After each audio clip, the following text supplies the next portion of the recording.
Hello everyone, welcome to our YouTube channel.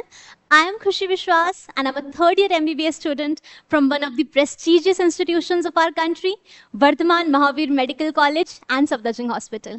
और मैं यहाँ उत्कर्ष अकेडमी में बायोलॉजी पढ़ा रही हूँ. And this video is specially for those little children जो अभी 11th में आए हैं, एक बहुत ही hectic exam that is 10th boards देकर, और उन्हें नीट की तैयारी करनी है. देखो, नीट में चाहे कोई कुछ भी कहे, but biology is a very important part because it makes 50% of your questions, makes 50% of your syllabus. तो बायो को निग्लेक्ट करना या फिर ये सोचना कि वो हो जाती है, it is not at all a good thing. So सबसे पहले तुम्हें जो मेरा एडवाइस रहेगा एज अ मेडिको जिसने नीट दिया है, who has cracked it, and I am at a very nice place right now, तो उस तजुर्बे की वजह से मैं ये बता सकती हूँ कि बायो को कभी निग्लेक्ट मत करना.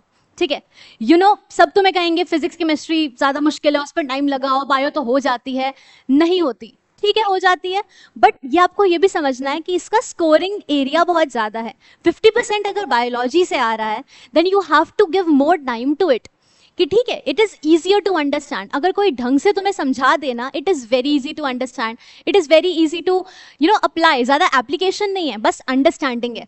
फिजिक्स केमिस्ट्री में थोड़ा डिफिकल्ट ये हो जाता है कि वो थोड़ी एप्लीकेशन बेस्ड हो जाती है, कि उसमें सिर्फ अंडरस्टैंडिंग ज़रूरी नहीं है, you have to apply the things. But bio का एडवांटेज ये है कि you just have to understand the things and you just have to memorise everything that has been taught to you. तो इसलिए सबसे इंपॉर्टेंट चीज़ जो तुम्हें समझनी है कि बायो को निग्लेक्ट नहीं करना है. इट्स नॉट कि बायो एनसीईआरटी से पढ़ के हो जाएगा. NCERT is enough, definitely NCERT से बाहर एक शब्द नहीं आता, एनसीईआरटी काफ़ी है. बट एनसीईआरटी को आप खुद से नहीं पढ़ सकते, मतलब खुद से पढ़ना इज दिस लेवल, आपको बहुत ही ज्ञान हो तब आप पढ़ सकते हो.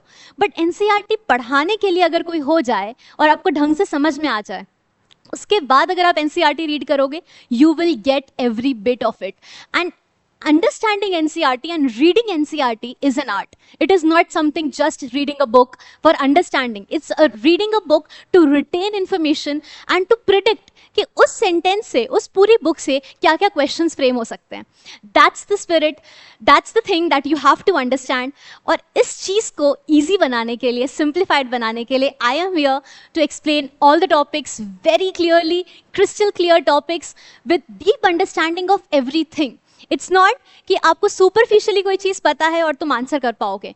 देखो, अगर नीट का सिलेबस सबके लिए सेम है, अगर हम स्पेसिफिकली बायो की बात करें, you have 2 books 11th 12th, अगर वो सबके पास है, सबको पता है इसी में से आना है, then why everyone is not able to score good? क्यों सबके 360 में से 360 नहीं आते? Because it's not just reading और मेमोराइजिंग, इट्स अबाउट प्रिडिक्टिंग कि उस सेंटेंस से, उस बुक से, उस पैराग्राफ से क्या क्वेश्चंस बन सकते हैं. क्या वो इन्फॉर्मेशन जस्ट एक नॉर्मल इन्फॉर्मेशन है या फिर वो एक क्वेश्चनेबल इन्फॉर्मेशन है जिससे क्वेश्चन बन सकता है. क्योंकि NTA focuses on deep NCERT lines and interpretation of those lines जिससे questions बनते हैं. ठीक है, और वो अंडरस्टैंड करने के लिए तुम्हें एक डीप अंडरस्टैंडिंग ऑफ कॉन्सेप्ट्स होना बहुत ज़्यादा ज़रूरी है. तो उसके लिए I am here at Utkarsh academy. You can follow my lectures, you can come to our place for deep understanding of biology. So with that, specifically जो मैंने आज का लेक्चर बनाया है, it is for those 11th class students. क्योंकि ज़्यादातर आप videos देखोगे ना यूट्यूब पे, यू विल फाइंड, या फिर कहीं भी आप कहीं भी पढ़ोगे, people expect कि बच्चों को पता होगा and they tell a lot of things, but that's not how it works. जो 10th क्लास से बच्चे अगर अभी 11th में आए हैं, उन्हें बेसिक्स नहीं पता, तो एक बच्चे को बच्चों की तरह पढ़ाना is very much important. And this is something that I faced. जब मैं अपनी तैयारी कर रही थी, मुझे ये लगता था कि सब कोई भी टर्म बोल के चले जाते हैं, समझाएगा कौन, मुझे कैसे पता होगा. तो उसके लिए तुम्हें एकदम बच्चे की तरह समझाना ज़्यादा ज़रूरी है कि तुम्हें हर टर्म का मतलब पता होना चाहिए. चाहे तुम्हें सेल ही है तो सेल चाहे तुमने 1000 बार पढ़ रखा हो पहले, बट स्टिल एक्चुअल डेफिनेशन क्या होती है, किसको हम सेल बोल सकते हैं, किसको नहीं बोल सकते, वो हर अंडरस्टैंडिंग ज़रूरी है ताकि हम ढंग से उस टॉपिक को समझ सकें और उसके सारे क्वेश्चंस लगा सकें. तो उसी के लिए I am here to help you all out. So आज हम स्टार्ट कर रहे हैं one chapter which is very very important, and within the lectures I will teach you how to read NCERT, how to read in between NCERT, and how to predict कि कौन सा question आ सकता है, कौन से line पे हमें focus करना है, कौन सा लाइन हमें याद रखना, कौन सा एकदम रटा हुआ होना चाहिए और कौन सा हमें अंडरस्टैंड होना चाहिए. ठीक है? So with that spirit, with lots and lots of motivation, let's start our class 11th, the first chapter of my syllabus, that is the cell, the unit of life. तो मैं जनरली, आप अगर देखोगे NCERT में, तो उसमें living world is your first chapter, but मेरा हमेशा रहता है कि मैं cell the unit of life हमेशा हमें सबसे पहले पढ़ना चाहिए, बिकॉज जब तुम सेल के बारे में पढ़ोगे तब तुम सारे लिविंग ऑर्गेनिजम्स के बारे में पढ़ पाओगे. So let's start. देखो, द थिंग इज कि अभी हम पढ़ क्या रहे हैं? बायोलॉजी. बायोलॉजी का सिंपल सा मतलब है बायो प्लस ओलॉजी. बायो मतलब लिविंग ऑर्गेनिजम्स. कोई भी लिविंग थिंग को हम क्या बोलते हैं? लिविंग थिंग नहीं हो सकता ऑफ कोर्स, लिविंग ऑर्गेनिज्म. तो any living organism is known as bio. तो कोई भी चीज जो जिंदा है उसको हम क्या बोल रहे हैं? बायो. और ओलॉजी का मतलब क्या है? स्टडी. तो हमें बायोलॉजी में क्या पढ़ना है? The study of living organisms. इस दुनिया में जितने भी लिविंग ऑर्गेनिजम्स हैं, जब हम उस सबको स्टडी कर लें, सबको समझ लें, तो उसे हम क्या बोलेंगे? बायोलॉजी. राइट? और इसी का सबसे स्मॉलेस्ट यूनिट क्या होता है? एक सेल. कि एक सेल से ही पूरा एक लिविंग ऑर्गेनिज्म बनता है. That is why I have chosen this chapter, the cell, the unit of life. Clear? Okay. तो अब with this understanding of what biology is, we are proceeding to the chapter cell, the unit of life. Cell, the unit of life. In NCERT, this is your chapter number 8. But मेरे हिसाब से this is a very basic chapter, और अगर तुम्हें ये आएगा तो तुम और सारे चैप्टर्स को ढंग से समझ पाओगे, उसके कॉन्सेप्ट तुम ज्यादा रिटेन कर पाओगे. ठीक है? तो स्टार्ट करते हैं. Cell the unit of life. So पहली चीज जो हम cell the unit of life में पढ़ेंगे वो ये है कि what is living and what is non living. कि हम क्या कह सकते हैं कि ये पेन नॉन लिविंग है और मैं लिविंग हूं. तो what is the criteria of living, what is living and what is non living. कि कोई चीज लिविंग है उसके लिए क्या होना चाहिए एज कंपेयर टू जो चीज नॉन लिविंग है. तो इसका बेसिक आंसर है सेल. सबसे सिंपलेस्ट आंसर. जब तुम लिविंग वर्ल्ड चैप्टर पढ़ोगे you will have certain features कि हाँ ये होना चाहिए, ये होना चाहिए, ये होना चाहिए, बट इन शॉर्ट अगर हम उसको बहुत इजी वर्ड्स में देखें तो किसी भी ऑर्गेनिज्म के लिए या फिर किसी भी चीज के लिए, कोई भी हम वर्ल्ड में चीज देखें, उसके लिविंग होने के लिए उसके पास सेल होना चाहिए. Right? So a cell is something that should be present for anything to be called living or non-living. इसी को NCERT में डिफरेंट वर्ड में लिखा है animate and non animate. Animate मतलब क्या होते हैं? जो चीज मूव करते हैं. एनिमेशंस क्या होता है? मूवमेंट. एनिमेशन एक्चुअली बनता है कैसे? मूवमेंट ऑफ पिक्चर्स से, जिससे एनिमेशन बन गया, उसी को बोलते हैं एनिमेट. तो एनिमेट ऑब्जेक्ट्स कौन होंगे? जो मूवमेंट शो करते हैं. ठीक है? तो ऐसा एनसीईआरटी अभी के लिए बोल रही है, which is not always true, because plant move नहीं कर रहे या फिर कोई ऐसा ऑर्गेनिज्म हो सकता है जो मूव नहीं कर सकता, बट फिर भी वो लिविंग है. बट स्टिल अभी एनिमेट किसको बोला है इसने? लिविंग थिंग्स को. जो भी लिविंग ऑर्गेनिजम्स हैं उन्हें एनसीईआरटी ने क्या बोला है? एनिमेट. तो NCERT has asked in the very first line that how can we distinguish between animate things and non animate objects. तो नॉन लिविंग को उसने क्या बोला है? Non animate. और उसी के साथ उसने उस क्वेश्चन का आंसर भी दिया है कि लिविंग और नॉन लिविंग को डिफरेंशिएट करने के लिए सिर्फ एक फैक्टर होता है, दैट इज सेल.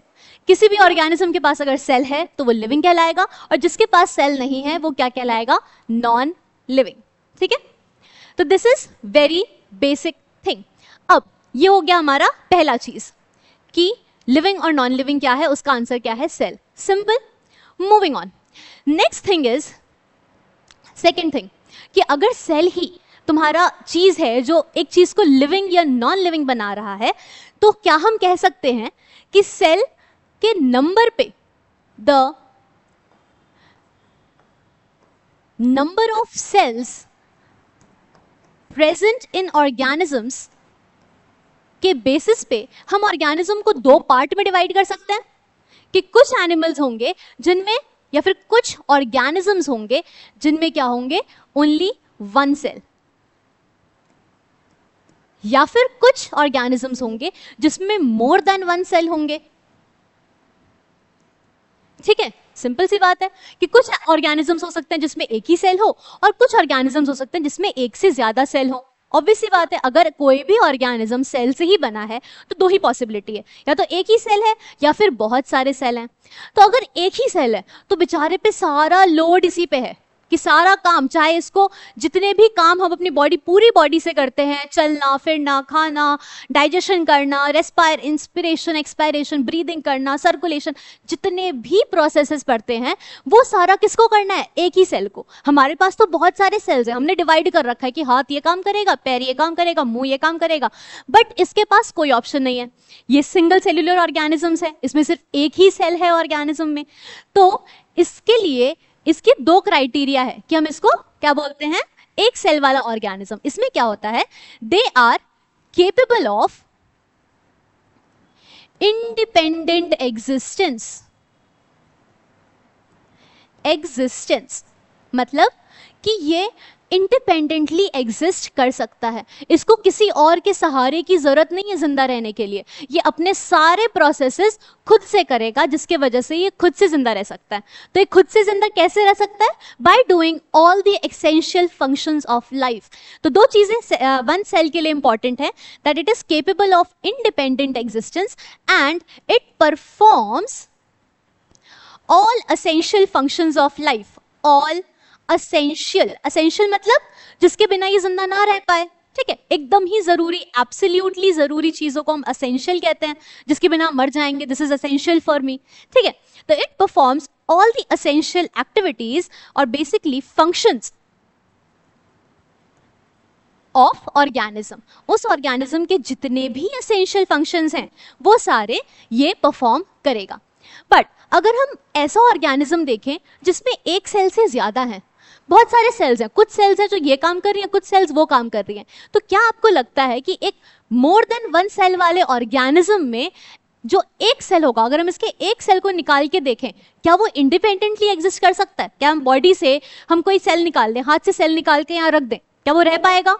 नहीं। तो जो सेल एक मल्टी सेल्यूलर ऑर्गेनिज्म में रहते हैं वो कभी भी इंडिपेंडेंटली एग्जिस्ट नहीं कर सकते। इंडिपेंडेंटली एग्जिस्ट कौन करेगा? Only and only unicellular organisms. तो वन सेल वाले ऑर्गेनिजम्स को हम क्या बोलते हैं? Unicellular organisms. Cellular organisms. और मोर देन वन सेल वाले ऑर्गेनिज्म को क्या बोलते हैं? Multi cellular organisms. Multi cellular organisms. तो अगर हम यूनिसेल्यूलर ऑर्गेनिज्म के सेल को निकाल के देखें तो वो क्या कर पाएगा? वो इंडिपेंडेंटली एग्जिस्ट भी कर पाएगा और वो सारे एसेंशियल फंक्शंस परफॉर्म कर पाएगा।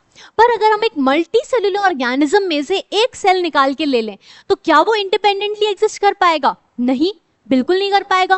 और क्या वो सारे फंक्शंस कर पाएगा? नहीं, उसको तो सिर्फ एक ही फंक्शन के लिए ट्रेन किया था ना, कि हमारे हाथ का सेल जो है वो एक ही फंक्शन के लिए ट्रेंड है। अगर हमारे लिवर का सेल है तो वो अपना जो भी उसको बनाना है, बाइल बनाना है, वो बनाएगा। बट हमारे पैनक्रियास का सेल को जो एंजाइम बनाना है वो तो नहीं बना पाएगा। तो सबके हमारी बॉडी में या फिर कोई भी मल्टी सेल्यूलर ऑर्गेनिज्म की बॉडी में सब फंक्शन डिफाइंड हो जाते हैं। इसलिए मल्टी सेल्यूलर ऑर्गेनिज्म वाले सेल इंडिपेंडेंटली एग्जिस्ट भी नहीं कर सकते और ये एक सारे एसेंशियल फंक्शंस परफॉर्म नहीं कर सकते। तो इसलिए यूनिसेल्यूलर ऑर्गेनिजम्स की ये दोनों खास बातें हैं which is given in NCERT and these are very very important lines जिसमें से क्वेश्चन आ सकता है कि यूनिसेल्यूलर ऑर्गेनिजम्स में क्या दो चीजें हैं जो एसेंशियल हैं? पहला, independent existence and second, it performs all essential functions of life. Okay, तो तुम एनसीईआरटी पढ़ना अब जाके, जब ये तुम लेक्चर ले लो, समझ लो, उसके बाद just read NCERT, it will be crystal clear. कोई भी ऐसा वर्ड नहीं हो जो तुम्हें समझ में नहीं आएगा, हर चीज तुम्हें ऐसे मक्खन की तरह समझ में आ रही होगी। ठीक है, नाउ अब देखो, अब हमने समझ लिया कि नंबर ऑफ सेल्स के बेसिस पे हमने ऑर्गेनिजम्स को यूनिसेल्युलर और मल्टीसेल्युलर ऑर्गेनिजम्स में डिवाइड तो कर दिया, पर ये कौन से सेल्स हैं जो कौन से ऑर्गेनिजम्स हैं जो यूनिसेल्युलर की कैटेगरी में आते हैं और कौन से ऑर्गेनिजम्स मल्टीसेल्युलर की कैटेगरी में आते हैं, ये तुम्हें बताना चाहिए। तो सबसे पहले इस चीज से पहले जो इस चैप्टर का पार्ट नहीं है, मैं आपको वो पढ़ाती हूँ। दैट इज, ये थोड़ा सा ऑफ टॉपिक है but this is very much essential. एक मिनट में वो देख लेती हूँ। की बात करें, यानी कि इस पूरे वर्ल्ड में जितने लिविंग ऑर्गेनिजम्स हैं हम उसकी बात करें, तो अगर हम सारे ऑर्गेनिजम्स को खड़ा कर दें यहाँ पे, तो हम क्या करेंगे, उन सबको खड़ा करके उनको 5 ग्रुप्स में डिवाइड कर देंगे। ठीक है, सिंपल सी बात है। According to their features, according to उनकी प्रॉपर्टीज, हमने उनको 5 कैटेगरीज में डिवाइड कर दिया। तो 5 कैटेगरीज कौन कौन से हैं? 1, 2, 3, 4 and 5. These 5 categories are known as the 5 kingdoms of living world. Living world के इन्हीं 5 कैटेगरी को क्या बोलते हैं? 5 किंगडम। ठीक है, तो ये 5 किंगडम तुम आज रट लोगे। आज पहली बार सुना है, अगली बार सुना सुना नहीं होना चाहिए। इट शुड बी लर्नड, रट्टाफाइड। This is some essential information जो बेसिक्स ऑफ बायोलॉजी है। ठीक है, तो पहला कौन सा किंगडम है? पहला is Monera. Monera, just learn it. Monera, Monera, Monera, Monera, Monera, 5 bar repeat करो, याद हो जाएगा। मोनेरा। मोनेरा कौन सा ग्रुप है? जिसमें बैक्टीरियाज आते हैं। ठीक है, तो एक एक बेसिक आइडिया तुम्हें लग जाए कि क्या है, तुम्हें ऐसे अनफेमिलियर चीजें ना लगे कि मोनेरा कभी सुनो तो तुम्हें ऐसा ना लगे क्या बोल रही है मैम। तो पता होना चाहिए कि मोनेरा क्या है, जिसमें मोस्टली बैक्टीरियाज आते हैं। दूसरा है प्रोटिस्टा। ठीक है, प्रोटिस्टा इज अ ग्रुप। इसके कुछ कुछ ऑर्गेनिजम्स तुमने पढ़े होंगे, जैसे कि अमीबा पढ़ा होगा। ठीक है, जैसे कि पैरामीशियम पढ़ा होगा। इस सबको तुमने क्लास 10th में पढ़ा था। तो these are the organisms which are protista. तो ये सेकंड किंगडम है, protista. Protista, protista, protista, protista, protista. तो प्रोटिस्टा क्या है? अमीबा, पैरामीशियम, ऐसे वाले ग्रुप्स। बस इतना कम से कम याद रखो कि प्रोटिस्टा नाम का एक ग्रुप होता है जिसमें अमीबा, पैरामीशियम जैसे कोई ऑर्गेनिजम्स आते हैं। Third is fungi. Fungi is nothing but fungus. जो भी फंगस तुम्हारी लगती है, ब्रेड में लग गई, कभी कोई खाने वाने में लग गई, तो सबको क्या बोलते हैं? थर्ड ग्रुप ऑफ ऑर्गेनिजम्स है, दैट इज फंगस। फोर्थ और फिफ्थ सबसे आसान है। Fourth is Plantae, which is the plant वाला। जितने प्लांट्स हैं वो सारे इस किंगडम में आएंगे। And last is animalia. तो ये 5 किंगडम्स होते हैं लिविंग वर्ल्ड के। ठीक है, वेरी वेरी एसेंशियल। अब ये मैंने क्यों बताया? चैप्टर तो कुछ और चल रहा था, चैप्टर तो सेल चल रहा था, लिविंग वर्ल्ड पे कहाँ से पहुंच गए मैम? तो ये मैंने इसलिए बताया बिकॉज इसकी क्लासिफिकेशन ही इसी बेसिस पे हुई है कि इसमें कितने सेल्स थे। One of the very important criterias of classification into group was the number of cells. कैसे?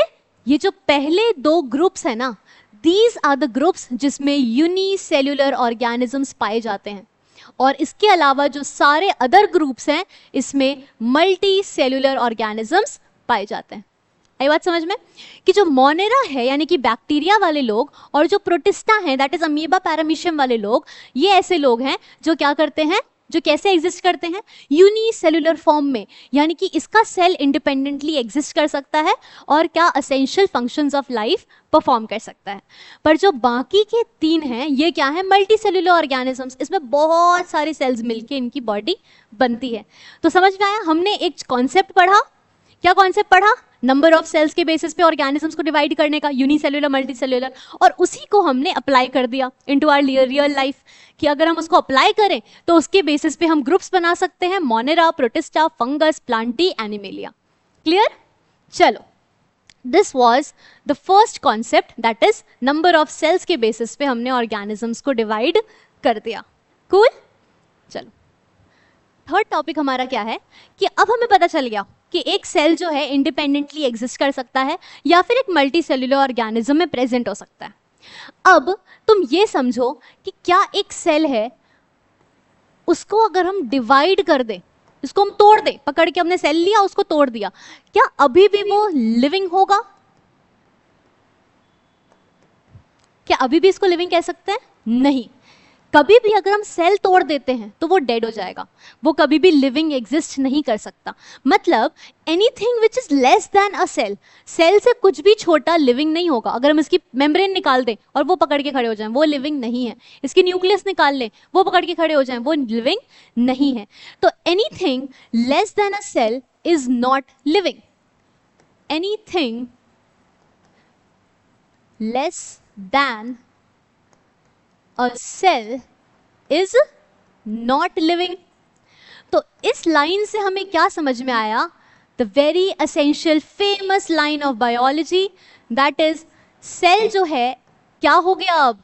स्ट्रक्चरल एंड फंक्शनल यूनिट, कि ये सबसे स्मॉलेस्ट यूनिट है। It is the smallest unit जिससे ऑर्गेनिजम्स बन रहे हैं। इससे छोटा कुछ भी एग्जिस्ट नहीं करता, क्योंकि anything less than a cell is not living. That is why cell is the fundamental, मतलब एकदम बेसिक, फंडामेंटल, स्ट्रक्चरली भी ये सबसे छोटे हैं एंड फंक्शनली भी। हमने देखा ना कि इन सारे असेंशियल फंक्शंस कर पा रहे हैं एंड फंक्शनली भी। Fundamental, structural and functional unit of, किस चीज का यूनिट है ये? लाइफ का, जीवन का सबसे छोटा यूनिट क्या है? सेल। और ये तो ऐसी सेंटेंस है जो सबको एकदम लाइक एज अ मंत्रा याद होती है, जैसे mitochondria is the power house of cell. ये तो ऐसे है कि मंत्रों की तरह याद रहता है लोगों को। तो this is the conclusion that we have drawn. और तुम एनसीईआरटी में जब पढ़ोगे ये लाइन ऐसी ही दी गई है कि anything less than a cell is not living, hence the cell is the fundamental structural and functional unit of life। तो क्या वर्ड यूज किया है? You have to focus. NCERT तुम अपनी खोल के देखो, तुम्हें एक चीज मिलेगा, word which is known as hence। और जहां पे भी तुम्हें बायो में पूरी बुक में हेंस दिख जाए, वहां पे अपने कान ऐसे, कान नाक सब कुछ ऐसे खोल लेना। कान नाक क्यों खोलोगे? आंखें खोल लेना, सॉरी, ठीक है। ये हो गए आई ओपनिंग वर्ड। हमारा आई ओपनिंग वर्ड क्या है? हेंस। जहां पे भी हमें हेंस दिखेगा हम आंखें ओपन कर लेंगे। क्यों?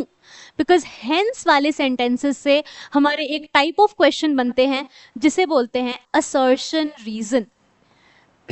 Assertion reason type of questions बनते हैं इन हेंस वाले सेंटेंसेस से। असर्शन रीजन में क्या होता है?